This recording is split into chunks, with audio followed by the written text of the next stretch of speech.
کا ہر فیصلہ جب بھی آئے حضور پاک صلی اللہ تعالیٰ علیہ وسلم کی ذات پاک کو اس میں ملحوظ رکھو. آپ کو پتا ہے ہماری خواہشات کیا کیا چاہتی ہیں، بہت کچھ ہے، لیکن جب تک اسے قربان نہیں کرتے اس وقت تک ایمان کے درجے کو نہیں پہنچ سکتے. مدینہ طیبہ میں ایک صحابی ہیں، حضور کی بارگاہ میں آئے، نوجوان ہیں، کالا رنگ ہے. کہا یا رسول اللہ کوئی شادی نہیں کرتا مجھ سے، کہیں شادی ہوتی نہیں ہے میری، غریب بھی ہوں. نبی پاک صلی اللہ تعالیٰ علیہ وسلم جب دریائے رحمت جوش میں آئے، وہ جسے جو چاہے عطا کرے، جیسا چاہے عطا کرے. حضور صلی اللہ تعالیٰ علیہ وسلم نے فرمایا میں تیری شادی کرواتا ہوں، میں کرواتا ہوں. کہا کہ میرے ایک انصار صحابی، جاؤ ان کے گھر، ان کی بیٹی بڑی خوبصورت ہے، کہنا کہ میں نے تمہیں پیغام بھیجا ہے تمہارے نکاح کا. ایک ہی بیٹی ہے ایک انصار صحابی، اور وہ بھی مدینے کی خوبصورت، اور یہ ہے کالے رنگ کے جن کو کوئی رشتہ دیتا نہیں تھا. یہ نوجوان گئے، شوہر بیوی بیٹھے ہوئے ہیں، ماں باپ لڑکی کے. جا کر کے کہا مجھے اللہ کے نبی نے بھیجا ہے. کہا کس نے؟ کہا آپ کی بیٹی کا رشتہ لے کے آیا. شکل دیکھی اوپر سے نیچے، کہاں ان کی بیٹی اور کہاں یہ نوجوان. تھوڑی دیر کے لیے انہوں نے، حالانکہ وہ صحابی، تھوڑی دیر کے لیے انہوں نے کہا ٹھیک ہے ہم اللہ کے رسول صلی اللہ علیہ وسلم سے آ کر کے بات کر لیں گے، آپ جاؤ. ان کے لیے کوئی نئی بات نہیں تھی، کیونکہ ہر دن تو ریجیکٹ کہیں نہ کہیں سے ہو ہی جاتا تھا. کہا یہ بھی ویسی ہے. وہ تو نکل کر کے گئے، اندر جو لڑکی تھی وہ سن رہی تھی یہ کنورسیشن. آئی، کہا اپنے باپ سے ابا کون آیا تھا؟ کہا ایک نوجوان آیا تھا. کیا لے کر آیا؟ کہا تیرے شادی کا پیغام لے کر آیا. آپ نے کیا کہا؟ کہا اس کی شکل تو ہم نے دیکھی، ہم نے سوچا حضور صلی اللہ علیہ وسلم سے جا کر کے بات کریں گے. میرے عزیزو مدینے کی لڑکی ہے، مدینے کی نوجوان خاتون ہے، اپنے باپ سے کہتی ابا آپ نے صرف اس کی شکل کو دیکھا، بھیجنے والے کی شکل کو نہیں دیکھا، آمینہ کے لال کو نہیں دیکھا، کس نے بھیجا تھا؟ بابا اسی وقت جھاگ گئے، کہا کہ بیٹی نے کہا، ورنہ تو بیٹیاں پہلے ہی سے منہ مسود لیتے. ابا کس سے کر رہے ہو؟ وہ مدینے کی صاحبزادی تھی. کہا ساحری شکل و صورت آپ نے کیوں دیکھا؟ یہ دیکھا ہوتا کہ اللہ کے نبی نے بھیجا ہے. اپنی خواہشات کو قربان کرنا اس کو کہتے ہیں ایمان. اور وہ گئے، حضور کو ابھی سنا ہی رہے تھے وہ نوجوان کہ ریجیکٹ ہو گیا ہے.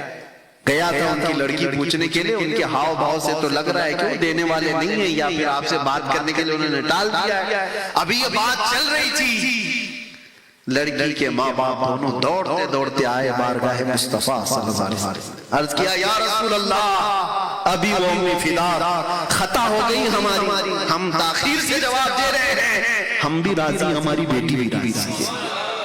آپ نکاح فرمایا. جانتے ہو اللہ کے نبی صلی اللہ علیہ وسلم نے مسجد نبوی میں نکاح فرما دیا. اسی دن نکاح ہوا. نوجوان سے کہا جاؤ کچھ سامان خرید کر کے لاؤ جہیز کا، گھر بسانے کے لیے. اب اس نوجوان کو بھیجا گیا سامان خریدنے کے لیے، گھر بسانے کے لیے. اسی وقت جنگ کا اعلان ہوا تھا. تبل بج گئے کہ اچانک مشرکین نے حملہ کیا ہے مدینے میں، سب صحابہ نکل رہے ہیں. یہ نوجوان جس کی آج شادی ہوئی ہے، یہ اپنے گھر کا سامان خریدنے کی بجائے جنگ کا سامان خریدنا شروع کیا.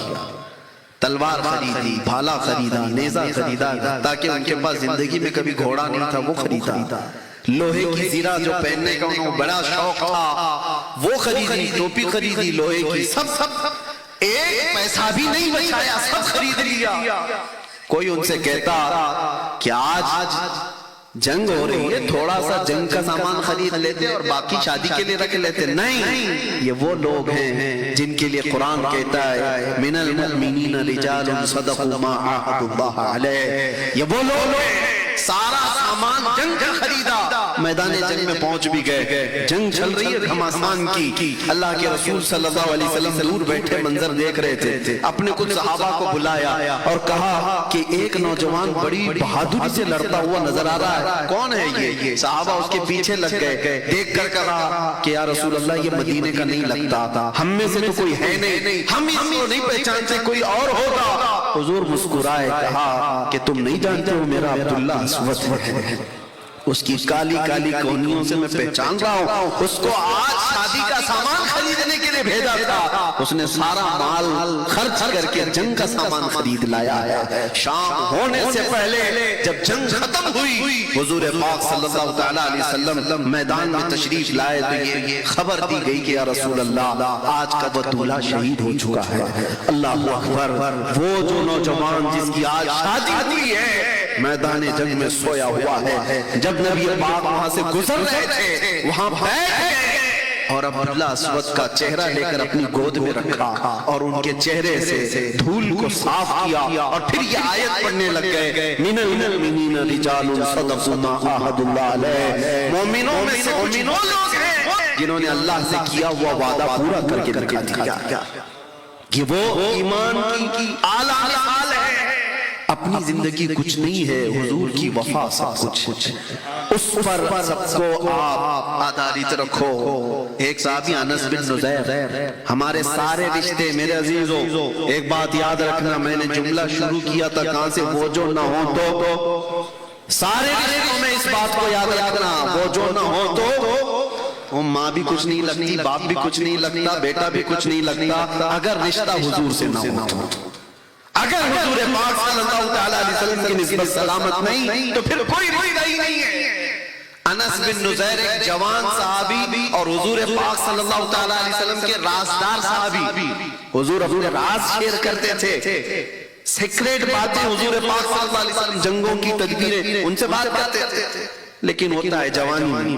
انس بن نزیر کو بہت زیادہ عشق تھا ان کی بیوی سے، ہاں ان کی شادی ہوئی تھی اور بیوی سے عشق کرتے تھے، بہت محبت کرتے تھے، بہت زیادہ محبت رکھتے تھے۔ ایک دن ان کے گھر میں حضور قیام کر رہے ہیں، مکہ سے ایک قاصد آیا، کچھ پیغام لے کر کے آیا، جنگ کی تیاری چل رہی ہے، مکہ والے فلاں فلاں پلاننگ کر رہے ہیں۔ ایک خط تھا، ایک لیٹر تھا جو حضور صلی اللہ علیہ وسلم کو مکہ کے قاصد نے لا کر دیا۔ حضور نے حضرت انس بن نزیر سے کہا پڑھو، پڑھ کے سنایا اور حضور نے کہا یہ میرا اور تیرا راز ہے، کسی کو معلوم نہیں ہونا چاہیے، بند کر دو، اس کے باہر یہ خبر نہیں جانی چاہیے۔ کہا یا رسول اللہ صلی اللہ علیہ وسلم آپ کی عزت کی سلامتی، آپ کے راز کی سلامتی میری جان سے بڑھ کر کے۔ حضور تشریف لے گئے، جب رسول پاک چلے گئے بیوی اندر سے آتی ہے، کہتی ہے انس، اللہ کے رسول صلی اللہ علیہ وسلم گھر میں آئے تھے، کیا بات چل رہی تھی؟ تو انس بن نزیر نے کہا بات جو بھی چل رہی تھی وہ میں بتا نہیں سکتا، میرا اور رسول اللہ کا مسئلہ۔ بیوی نے کہا تم مجھ سے اتنا عشق کرتے ہو، اتنی محبت کرتے ہو، کیا مجھے شیئر نہیں کر سکتے؟ کہا نہیں، اس میں کوئی شیئر نہیں، یہ حضور پاک صلی اللہ علیہ وسلم کی بات ہے۔ تو بیوی نے ہنس کر کے کہا نہیں بتاؤ تو نہیں بتاؤ، میں نے سن لیا ہے پوری بات، دیوار کے پیچھے سے میں نے سن لیا ہے، مکہ کا قاصد آیا ہے، جنگ کی پلاننگ اس میں لکھی ہوئی ہے، لیٹر آپ نے پڑھ کے سنا ہے، میں سن لیا۔ اتنا سننا تھا، انس بن نزیر کھڑے ہو گئے اور سیدھے اپنی بیوی کا گلا پکڑ لیا، سیدھے گلا پکڑ لیا، کہا اس وقت تک نہیں چھوڑوں گا جب تک میرے مصطفیٰ نہ کہتے۔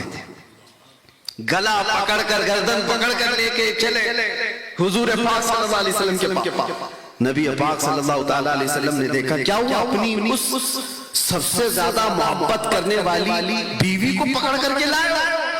حضور نے پوچھا کیا ہوا؟ کہا یا رسول اللہ اس لیے لے کر کے آیا، آپ کا حکم تھا کہ میرا راز کسی پر افشا نہ کرے، میں نے کوئی افشا نہیں کیا، لیکن غلطی سے اس نے سن لیا ہے دیوار کے پیچھے سے، اگر آپ کا حکم ہو تو گلا دبا دو اور راز ختم ہو جائے گا، یہ جو انفارمیشن لیک ہو رہی ہے بند ہو جائے گی، ختم ہو جائے گا، اگر آپ کا حکم ہو۔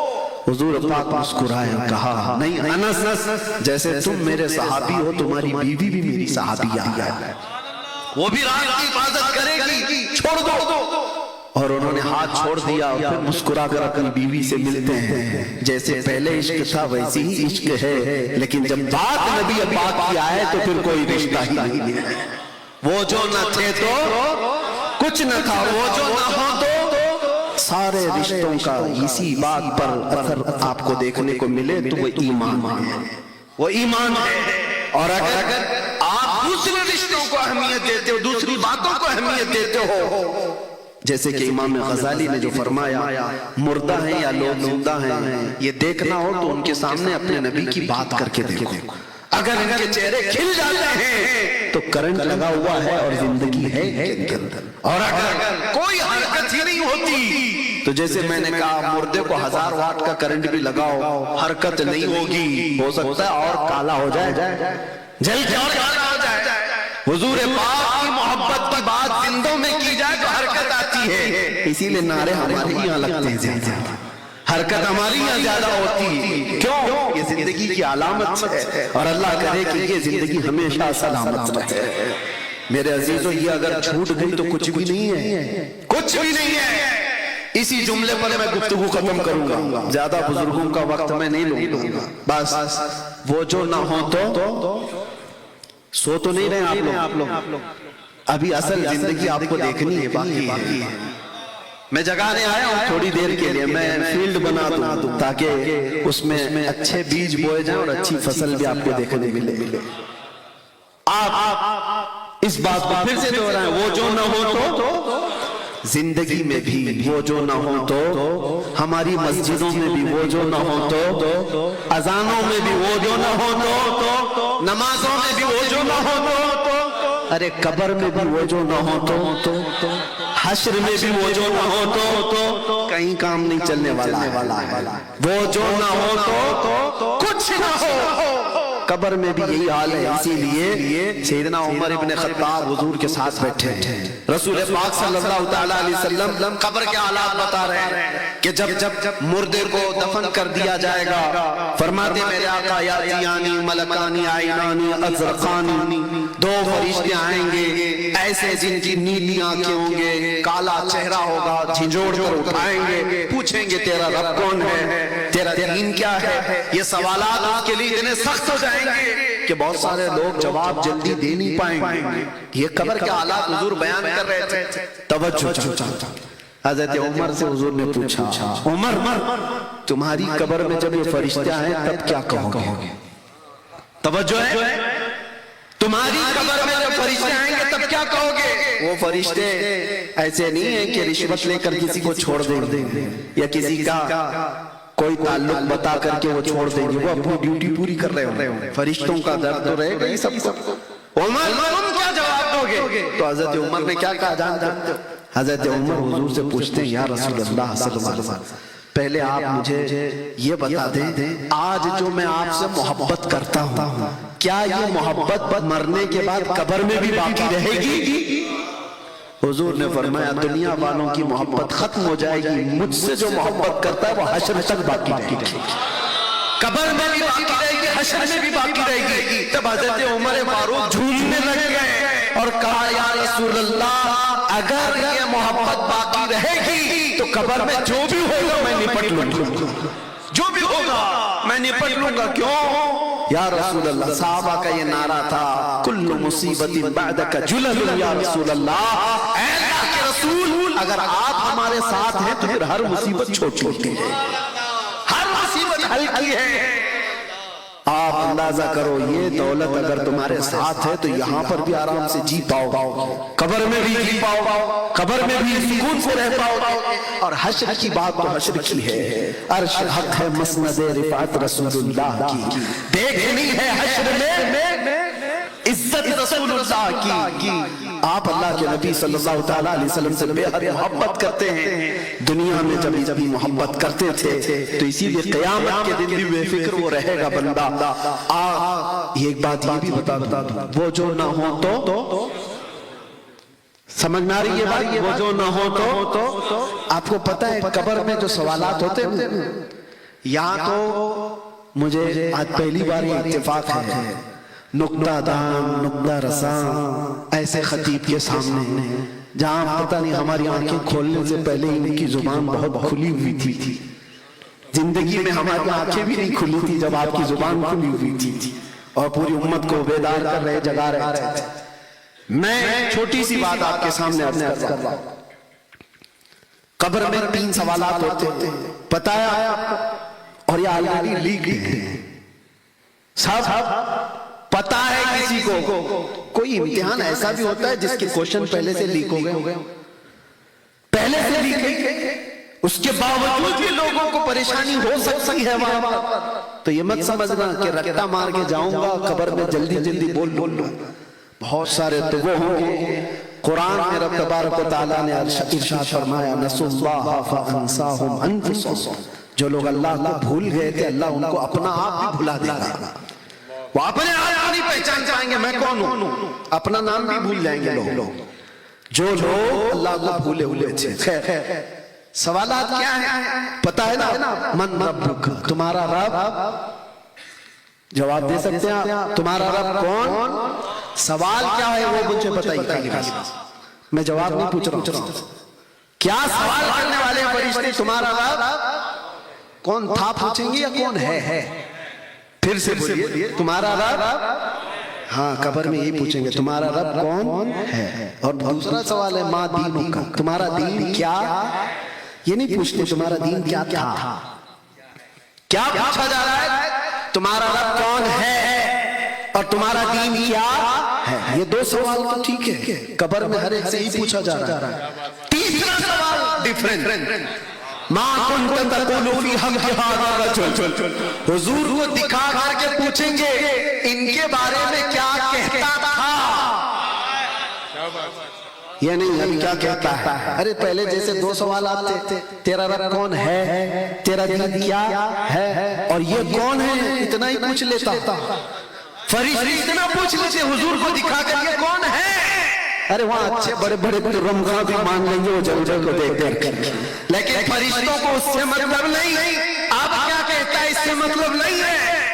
یہ بتا پہلے کیا کہتا تھا، زندگی میں کیا کہتا تھا، وہ مطلب ہے.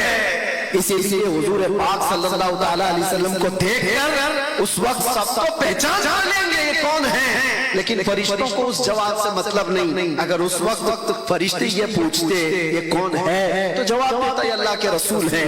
نہیں، فرشتے کہتے بتا تو دنیا میں کیا کہتا تھا ان کے بارے میں. یہی سوال ہے جو ہماری پوری سنیت کو کھڑا کیا ہوا ہے. عاشق رسول تڑپ کر کہے گا اے فرشتوں یہ کون ہے تم پوچھ رہے ہو، یا یہ پوچھ رہے ہو ان کے بارے میں کیا کہتا تھا.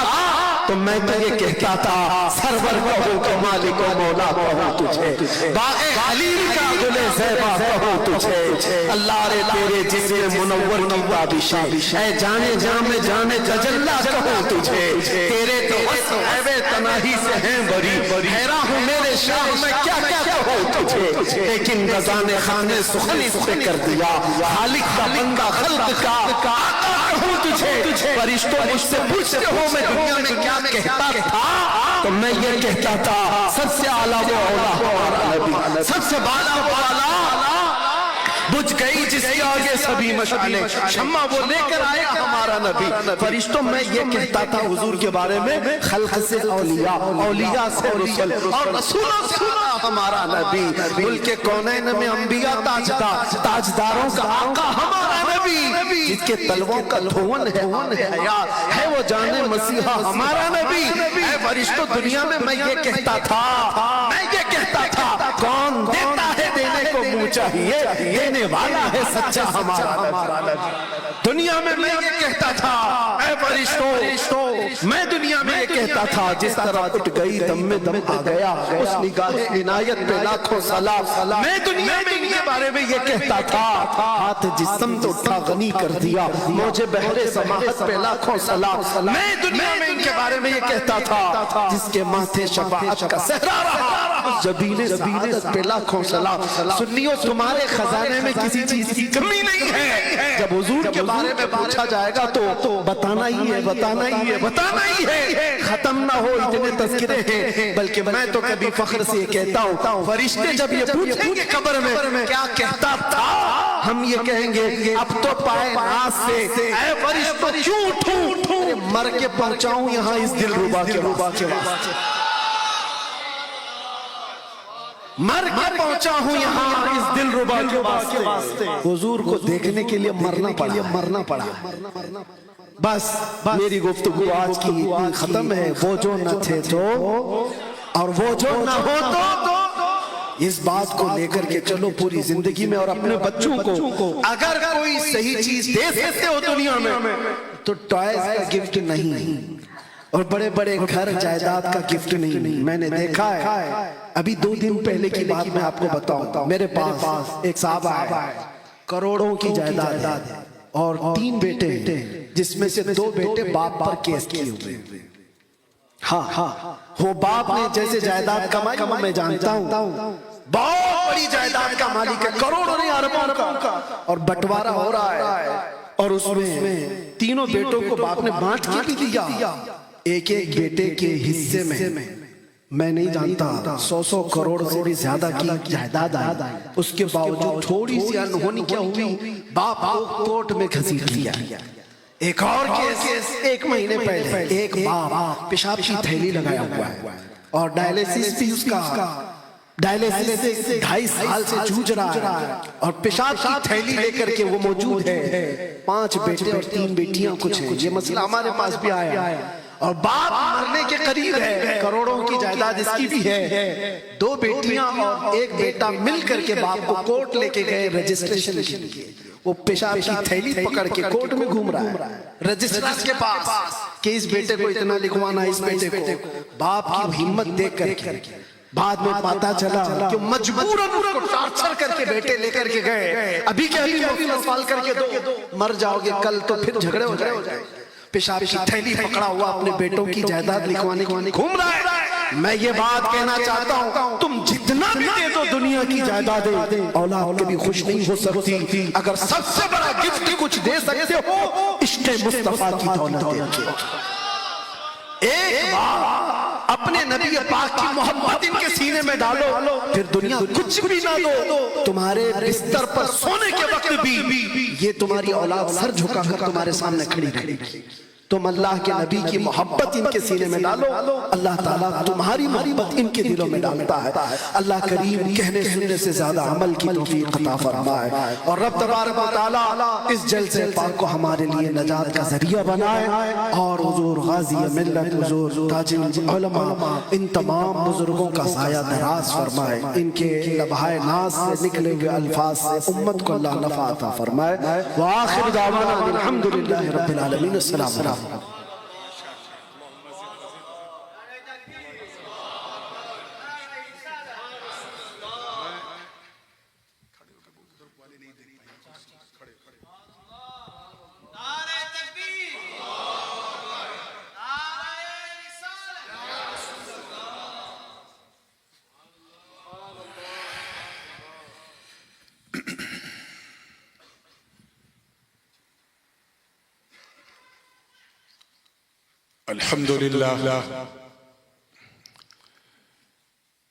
الحمدللہ حق حمدہ والصلاة والسلام على من لا نبي من بعد سيدنا ومولانا محمد المصطفى صلى الله تعالى عليه وسلم وعلى آله وصحبه وأزواجه وعطرته. أما بعد فأعوذ بالله من الشيطان الرجيم. بسم الله الرحمن الرحيم. ورضوان من الله أكبر.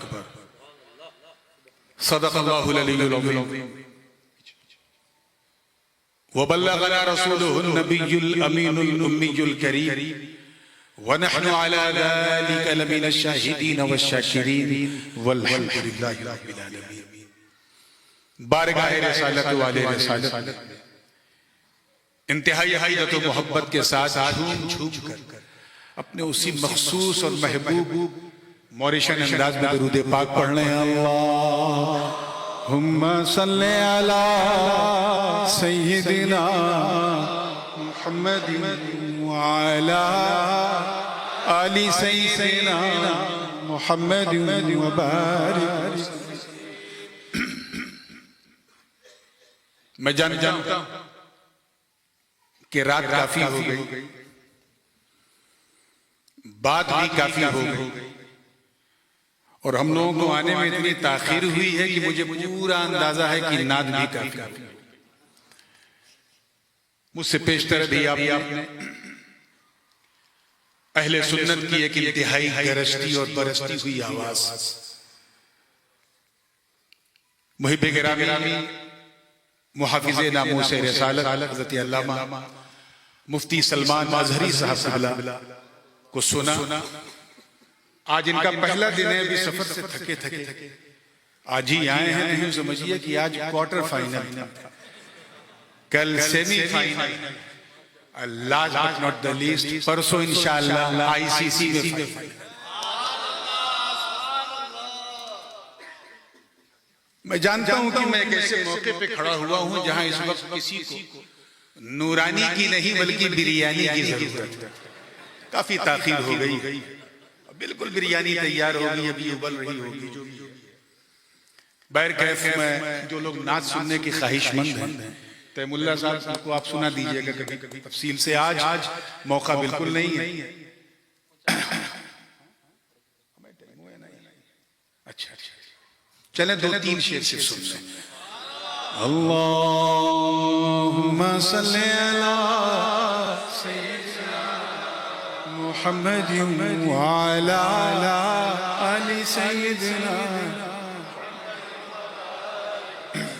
میں اس سفر میں خاص طور سے نعت پڑھنے میں ان نعتوں کا انتخاب کر رہا ہوں جسے کبھی میں 10 سال پہلے یا 15 سال پہلے یا 20 سال پہلے پڑھا کرتا تھا. انہی میں سے ایک بڑی مشہور نعت ہے کہ اس ہاشمی مکی مدنی مطلبی کے, اس ہاشمی مکی مدنی مطلبی کے, اس ہاشمی مکی مدنی مطلبی کے, اس ہاشمی مکی مدنی,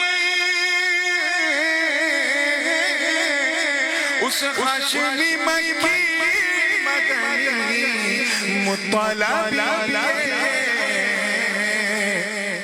چرچے ہیں دو عالم میں رسول عربی,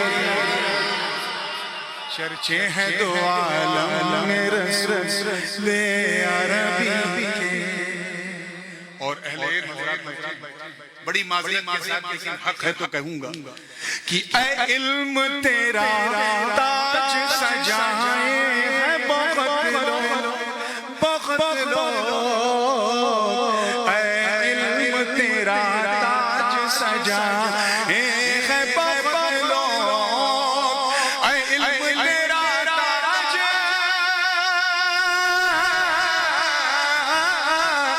اے علم تیرا تاج سجائے ہے بخت لو. چوم لے قدموں کو تو امی لقبی کے, چوم لے قدموں کو تو امی لقبی کے. اور یہ شعر مجھے اس وقت بہت یاد آیا جب ہمارے پڑوسی ملک سے ایک بھوکنے والی آواز نے یہ بھوکا اور حضور کی امیت ہی کو غلط سمجھ گیا, اتنا بڑا جاہل تھا. چوم لے قدموں کو تو امی لقبی کے, چوم لے قدموں کو تو امی لقبی کے. مدینہ پاک کی حاضری اللہ پاک ہم سب کو نصیب فرمائے. آداب کا عالم یہ ہے کہ شاعر کو یہ کہنا پڑا کہ ادب داہیست زیر آسمان, از عرش نجدر نفس گم کر دمی آیت جنید و بایزید جا. کہ آسمان کے نیچے ایک ایسی ادبگاہ ہے, ایک ایسی بارگاہ ہے کہ یہاں جہاں وقت کے جنید اور بایزید سانس روک کر حاضر ہوتے ہیں کہ کہیں سانسوں کی آواز سے حضور کے مزاج لطیف کو تکلیف نہ پہنچے. تو ہما شما کی کیا ہے, میں نے اسی خیال سے فائدہ اٹھایا ہے اور پوری توجہ کے ساتھ دیکھیے گا. چوم لے قدموں کو تو امی لقبی کے, چوم لے قدموں کو تو امی لقبی کے. توجہ ہے نا کہ دیوانہ بن ہوش میں آ ان کے حرم میں, حرم دیوانہ بن ہوش میں آ ان کے حرم میں, دیوانہ بن ہوش میں دیوانہ نہ بن خوش میرا ان کے حرم میں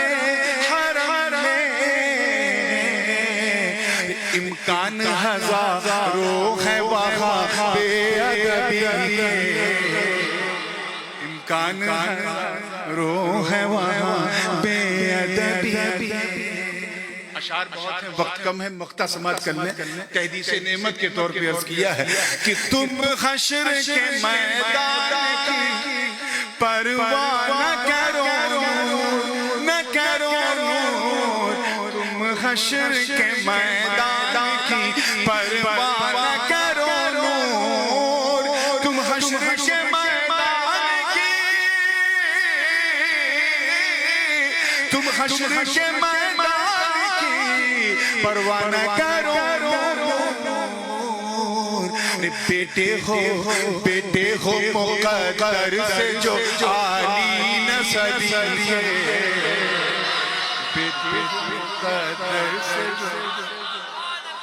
اس میں میرا کچھ نہیں ہے اسی لیے میں نے کہا مقدر سے بیٹے ہو مقدر عالی نسبی کے بیٹے ہو مقدر سے جو عالی نسبی کے پھر درود پاک پڑھنے اللہم صلی علی سیدنا محمد وعلا آل سیدنا محمد وبارک وسلم without any further delay because we already got delayed from our scheduled time Indian railway کی طرح آج ہمارا جلسہ بھی اپنے ایکچوئل ٹائم سے تھوڑا ڈیلے چل رہا ہے اور اتنا ڈیلے ہو گیا کہ میک اپ کرنا بھی ممکن نہیں تو جو بھی میرے ہاتھ میں وقت ہے میں اس میں اپنی بات کو سمیٹوں گا تاکہ نورانی اور بریانی کے درمیان فاصلہ لمبا نہ رہے میں نے ایک آیت مبارکہ کریمہ طیبہ طاہرہ کہ ایک خوبصورت حصے کی تلاوت اللہ پاک کا ارشاد والا شان وَرِضْوَانٌ مِّنَ اللَّهِ أَكْبَرُ اور اللہ کی رضا سب سے بڑی ہے سب سے عظیم سب سے مہان ہے اللہ کی Khushnood The pleasure of Almighty Allah is supreme than anything else. ایک سعادت مند اسٹوڈنٹ اچھا اسٹوڈنٹ اسی کو کہتے ہیں جو اپنی محنت اور لگن سے اپنے استاذ کو راضی کر لے ایک لائق اور سعادت مند بیٹا بھی اسی کو کہتے ہیں جو اپنی خدمت سے اپنے ماں باپ کو راضی کر لے ایک وفا شعار خدمت گزار مرید بھی اسی کو کہتے ہیں جو اپنی خدمت سے اپنے پیر کو راضی کرتے ہیں مگر یاد رکھنا کہ اگر اللہ راضی نہیں تو پھر کسی کو راضی کرنے سے کچھ نہیں کامیاب بندہ وہ ہے جو اپنے مولا کو راضی کرے ہم سب یہاں اسی مقصد کے لیے آئے ہیں کہ بس کچھ ایسا کرتے رہے کہ اللہ راضی ورنہ موریشس کے ماحول میں 10:30 بجے رات کو کھچا کھچ بیٹھ کے کوئی سنے اور وہ بھی خالی پیٹ یہ ممکن نہیں صرف اس لیے ہے تاکہ اللہ راضی ہو جائے حضور والد گرامی غازی ملت تشریف فرما ان کی مجلسی گفتگو جو میں نے برطانیہ میں کینیڈا میں یا دوسرے ملکوں میں خاص کر جہاں اہتمام ہوتا ہے محفلوں کا جو سنی ہے بس اسی سے کچھ فیض آپ تک پہنچانے کی کوشش کروں گا ٹارگٹ کیا کہ اللہ کو راضی کرے ظاہر سی بات ہے جب ہم یہ جانتے ہیں کہ ہم اللہ کو راضی کرنے آئے ہیں اور اسی میں ہماری کامیابی ہے تو یہ کتنا ضروری ہے کہ ہم یہ جان جائیں کہ آخر یہ راضی ہونے کا مطلب کیا ہے تو یاد رکھنا مسلمان ہر وہ چیز جو اللہ کو پسند ہے وہی اللہ کو راضی کرنے کا سب سے مضبوط. Is there anyone in this mahfil who can say openly that I born in this world by our own will? کوئی آیا ہے اپنی مرضی سے اس دنیا میں؟ Will you die by your own will? ہمارا ارائیول ہماری مرضی سے نہیں، ہمارا ڈیپارچر ہماری مرضی سے نہیں، تو پھر ہمارا جینا ہماری مرضی سے کیسے ہو سکتا ہے؟ تو if you want to please Almighty Allah, then you have to stay in this world under the will of Allah. جو اسے پسند ہے وہ کرو، جو ناپسند ہے وہ مت کرو. اسی میں ہماری کامیابی ہے. اب میری مرضی تو آپ آسانی سے جان سکتے ہیں without any problem. If you want to please me, then you have to come towards me and ask directly, oh Nurani Mian, tomorrow I'm giving you a lunch dawah, what you gonna have? I will tell him, okay, if you want to please me, then please cook the food according to my life. میں اسی کھانے سے خوش ہوں گا جو میرے پسند ہے. میں اس کے گھر پہنچا، بہترین کھانا اس نے لگایا، مٹن بھی، چکن بھی، قورمہ بھی، بریانی. اب ادھر بریانی ادھر نورانی. دیکھا تو ہو گئی پریشانی. ایسا نہیں کہ کھانا اچھا نہیں تھا، ایکسٹراڈینری delicious, but I couldn't satisfy. Why? Because the food wasn't cooked according to my desire. کھانا میری پسند کے مطابق نہیں تھا. کیا سمجھے اس سے؟ بلا تشبیہ، توجہ چاہوں، بلا تشبیہ. جس طرح مہمان کو راضی کرنے کے لیے مہمان کی پسند جاننا ضروری ہے، ایسے ہی رحمان کو راضی کرنے کے لیے رحمان کی پسند جاننا ضروری ہے. میری پسند تو یوں کہ ڈائریکٹ اس سے پوچھ سکتے ہو. ایشو یہاں پر ہے کہ ہم اللہ کی پسند کیسے جانیں. How could you recognize the will of Allah? What does Allah subhanahu wa ta'ala like? When you don't have a direct connection with Allah. وہ اننت ہے، ہمارا انت ہے، وہ اسیمت ہے، ہم سیمت ہیں، وہ نیراکار ہے، ہمارا آکار ہے. وہ بنانے والا، ہم بننے والے، وہ کھلانے والا، ہم کھانے والے. وہ ہم محدود ہیں، وہ لامحدود ہے، ہم لمیٹڈ ہیں، وہ انلیمیٹڈ. وہ احد ہے، صمد ہے، لم یلد ہے ولم یولد ہے ولم یکن لہ کفوا احد. اور ہماری پوری لائف سٹائل ہی فیملی کے ساتھ ساتھ. ہم اس سے کیسے کنیکٹ؟ یاد رکھنا. پوری توجہ دے کر رہا ہوں، نوجوان کافی ہیں، اس لیے بیچ بیچ میں تھوڑا تھوڑا انگریزی کا بھی مرچا ڈال رہا ہوں تاکہ جو نہیں بھی سمجھنا چاہتے وہ بھی سمجھ جائیں گے. توجہ ہے نا؟ بات کو بڑی تیزی سے سمیٹ رہا ہوں اور پوری ذمہ داری کے ساتھ کہتے ہیں کہ ہمارا ڈائریکٹ کنیکشن اللہ سے نہیں. اللہ سبحانہ وتعالی has given us 5 sources of knowledge to recognize the truth. کسی اللہ نے ہمیں 5 اندریاں، ہوا سے 5 ایسی طاقتیں جس کے ذریعے ہم کسی چیز کو پہچانتے ہیں. For example, if you want to find out about the color of this light, you have to look at the light. یہ آواز مردی کی ہے یا عورت کی، ہی ہے یا شی ہے، سنو گے تو پتہ چلے گا. یہ اسمیل جو ہے وہ خوشبو والی ہے کہ بدبو والی ہے، سگندھ ہے کہ درگندھ ہے، سونگا تو پتہ چلا. یہ رنگ نیلا ہے کہ پیلا، دیکھا تو پتہ چلا. یہ مائک کڑا ہے کہ ملائم ٹھنڈا ہے کہ گرم، چھوا تو پتہ چلا. یہ بریانی لکھنؤ کی ہے کہ مراد آباد کی ہے کہ حیدرآباد کی ہے یا موریشس کی، چکھا تو پتہ چلا. So these are the 5 sources of knowledge to recognize the thing, to identify the thing. مجھے بتاؤ، جب تم اللہ کو دیکھ نہیں سکتے، توجہ، سن نہیں سکتے، چھو نہیں سکتے، چکھ نہیں سکتے، ٹچ نہیں کر سکتے، تو اس کی پسند کو کیسے جانیں؟ بات سمجھ میں آ رہی ہے کہ نہیں؟ میں سوچ رہا ہوں ایسے ایگزامپل دے کے آپ کو سنیت آپ کی کلیئر کروں تاکہ آپ بھی سمجھ جائیں کہ سنیت ہے. اسی میں ساری چیز زندگی کے ساتھ دیکھیے، جانو گے کیسے. سیم ایشو ایک میرے مرید کے ساتھ، اس نے مجھے دعوت دی اور یہ چاہا کہ نورانی میاں کی پسند کا کھانا بنا کے کھلاؤں، مگر مسئلہ یہ تھا کہ میرا ٹیلی فون نمبر اس کے پاس نہیں، اس کا میرے پاس نہیں. He has not direct connection with me. تھا ہی نہیں تو کیا کرتا، پریشان. لیکن کلیور تھا تو وہ بھاگتا ہوا کس کے پاس جاؤں، کس کے پاس جاؤں. بھائی شمیم تم بتاؤ، امام نور الدین آپ بتاؤ. آپ حضرت کے ساتھ بہت رہتے ہو موریشس میں، کل میرے گھر دعوت ہے، یہ بتاؤ میں حضرت کو کیا پکا کے کھلاؤں. بھائی شمیم نے کہا دیکھو حضرت کو اگر دعوت دینا ہے تو it's very cheap، بہت سستی دعوت. سادی روٹی بنا دو، سادہ چاول بنا دو، سادی دال بنا دو، سادی سبزی بنا دو، سادی روٹی بنا دو. کھانا جتنا سادہ ہوگا دعا اتنی زیادہ.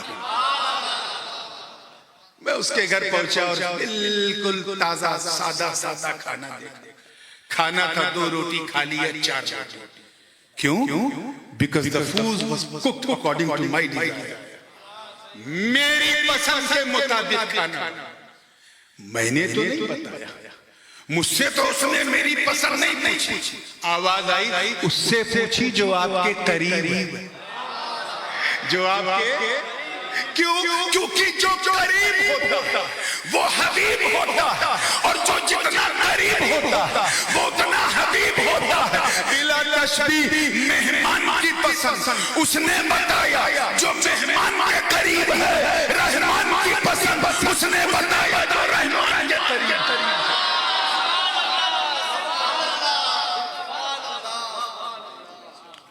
اور جو رحمان کے قریب ہیں وہی تو سارے جگت کے حبیب ہیں. یعنی احمد مصطفیٰ محمد مصطفیٰ روحی فدا ہو صلی اللہ علیہ وسلم نے فرمایا اللہ کو راضی کرنا ہے تو اپنے حساب سے اسے راضی مت کرو، اپنی پسند کے اکارڈنگ اسے راضی مت کرو. اسے نہیں پسند ہے اللہ کو راضی کرنا ہے تو شراب مت پیو، اللہ کو نہیں پسند ہے. ڈرگس مت لو، اللہ کو نہیں پسند ہے. اسمیکنگ مت کرو، اللہ کو نہیں پسند ہے. انجیکشن مت لو، اللہ کو نہیں پسند ہے. نشہ آور چیزیں استعمال مت کرو، اللہ کو نہیں پسند ہے. جوا مت کھیلو، اللہ کو نہیں پسند ہے. گیمبلنگ مت کرو، اللہ کو نہیں پسند ہے.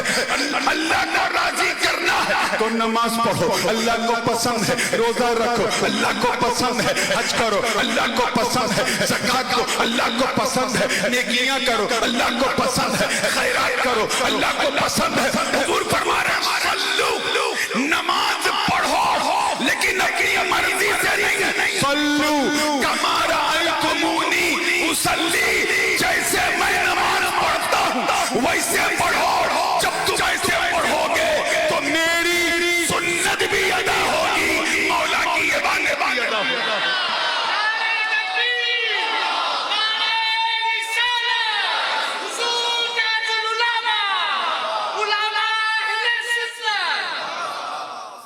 تو میاں اللہ کو راضی کرنا ہے تو you have to please his beloved Prophet صلی اللہ علیہ وسلم first. You have to take the دامن of رسول اللہ صلی اللہ علیہ وسلم first. اور یہ بات میں خطابت کی رو میں نہیں کہہ رہا ہوں. ایک بات بتائیے، میرے لیفٹ سائڈ پہ میرے والد گرامی تشریف فرما ہے، رائٹ سائڈ پہ حضور محافظ ناموس رسالت مفتی صاحب بیٹھے. اگر میں آپ سے کہوں، میں جانتا ہوں کہ کسی کو اردو 30% آتی ہے، کسی کو 40%، کسی کو 50%، کسی کو 100% سمجھ میں آتی ہے لیکن بولنے میں 20%. میں اس لیے آسان مثال دینے کی کوشش کر رہا ہوں. اگر میں آپ سے اردو میں کہوں کہ یہ دونوں حضرات زیادہ حقدار ہیں کہ ان دونوں کو راضی کیا جائے. بات راضی کی چل رہی ہے، مفتی صاحب دیکھیے راضی. تو آپ کہیں گے بالکل صحیح، grammatically you have said truly صحیح. جب ذات دو ہے، حق دو کا ہے تو راضی بھی دو کو کرو. لیکن اگر میں ایسی اردو بولوں کہ یہ دونوں حضرات زیادہ حقدار ہیں کہ اسے راضی کیا جائے، انہیں نہیں، not both, just one. حق دو کا راضی ایک کو کرو. کام چلے گا؟ بالکل نہیں. یہاں تو خیر ماحول نہیں ہے، پتہ نہیں لوگ ڈر جاتے ہیں. لیکن ہمارے انڈیا میں جب کوئی نعت شریف پڑھتا ہے تو لوگ نظر پیش کرتے ہیں. خوش وہی ہوتا ہے جس کی پاکٹ میں نظر آتا ہے، دوسرا نہیں ہوتا. آپ شاعر صاحب سے اگر نظر ہدیہ دیں گے، گفٹ دیں گے تو شاعر خوش ہوگا، مقرر نہیں ہوگا. کیوں؟ جسے ملا پلیجر اسی کو ملا، خوشی اسی کو. تو جب ایک کو راضی کرو گے تو دوسرا کیسے راضی ہوگا؟ If you want to please both, then you have to please both. دونوں کو راضی کرنا ہے تو پھر دونوں کو راضی کرو. ایک کو راضی کرنے سے دوسرا راضی. بولیے سمجھ میں آ گئی بات؟ اب آؤ نص قطعی قرآن پاک سے اللہ پاک کا ارشاد، اللہ ورسولہ احق ان یرضوہ. اللہ اور اس کا رسول زیادہ حقدار ہے کہ اسے گرامیٹکلی اگر دیکھا جائے تو یہ ہونا چاہیے اللہ ورسولہ احق ان یرضوہما. اللہ اور اس کا رسول زیادہ حقدار ہے کہ ان دونوں کو راضی کیا جائے. دونوں نہیں، this is mentioned in Holy Quran. اللہ اور اس کا رسول زیادہ حقدار ہے کہ اسے، توجہ رہے، اسے یعنی ایک کو راضی کیا جائے. ہم سمجھ گئے اس پردے کے پیچھے کیا، مولا کو تو ہم ڈائریکٹ راضی کر نہیں سکتے، اس لیے مصطفیٰ کو راضی کر لو. جس نے نبی کو راضی کیا اس نے مولا کو راضی کیا.